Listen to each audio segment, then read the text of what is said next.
Pessoal, sou o Gustavo, sou novo aqui no fórum. Tô precisando de uma mãozinha de vocês aí.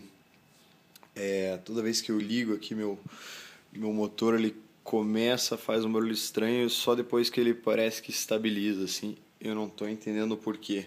Eu imagino que possa ser a programação do ESC, mas é uma coisa que eu também não aprendi a fazer direito ainda. Toda vez que a gente liga ele, dá a primeira acelerada, ele faz esse barulho de engrenagem, parece, até que ele embala e começa a funcionar sem fazer esse barulho. Tá.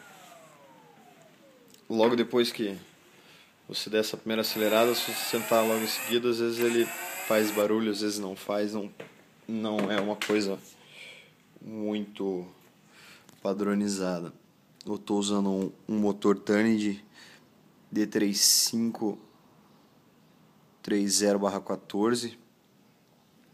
Estou usando um ESC de 30 amperes da Turnid também, um back também de 3 amperes com uma bateria Nanotech de 3S 3300 mAh, receptor Turnid V2 e controle Turnid V2 9X. Essa hélice, tanto com a hélice e sem a hélice, ele faz o mesmo barulho. Preciso da ajuda de vocês aí para terminar essa asa para poder voar final de semana, que aqui vai fazer sol pelo jeito. Abraço aí, obrigado.